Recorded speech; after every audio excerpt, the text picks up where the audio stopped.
ধরুন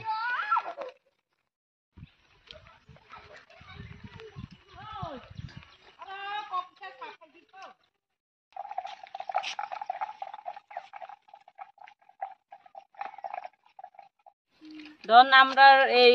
নারায়ণপুর পঞ্চায়েত চুকিদার পাড়া যে এই দুইছে পঞ্চায়েত রোড তাহলে আমরা এই পঞ্চায়েতের রোড যে অনেকদিন ধরে এসডিএম এ গিয়া কথা কইছি অনেক স্থানত গিয়া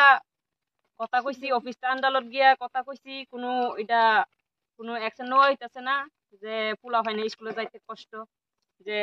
বাজারে যাইতে কষ্ট হইতেছে আমরা হাঁটতেই কষ্ট বয়স্ক কিতা পোলা হয় কিতা আমরা বড় লোকই মানে হাঁটতে কষ্ট হইতেছে তাহলে বয়স্ক লোককে অনেক জনে ফইরা যায় গাড়িতে আইতে পারে না বাজার থেকে আইতে গেলে গাড়ি একটা আইতে গেলে গাড়ি চুকিতে পারা যাবে নি না পারতাম না রাস্তা নষ্ট তাহলে এই রাস্তা নষ্টের মধ্যে গাড়িও আয় নাতে আমরা খুব অসুবিধাতে আছি যে এই রোডের লগে এই রোডের লাগিয়া যে ব্যবস্থা করা হোক যে রোডটা ঠিক করানোর জন্য না হলে আমরা আন্দোলন করতে বাধ্য হইব 1-1.5 কিলোমিটার হইব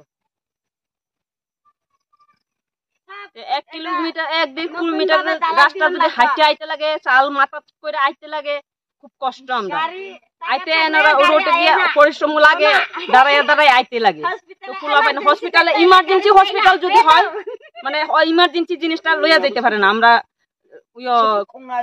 কান্ড লইয়া কাপড় দিয়া বাইন্দা লইয়া যাওয়ান লাগে তো এমন করে সকল মানুষরা তো আর পাইতাম না তো গাড়ি না আইতে পারলে আমরা এই জায়গাতে মরতেই লাগবো গাড়িতে আইতে পারে না লাসি গিয়ে ফুসবে না তো গাড়ি আইতে পারে না কেমনে আমরা যাবো তখন চাই আমরা যেমন হোক আমরা রাস্তাটা কইরা ঠিক কইরা দেওয়া হোক আমরা ইডুই চাই পঞ্চায়েত রোড পঞ্চায়েত রোড এটা নারায়ণপুর পঞ্চায়েত রোড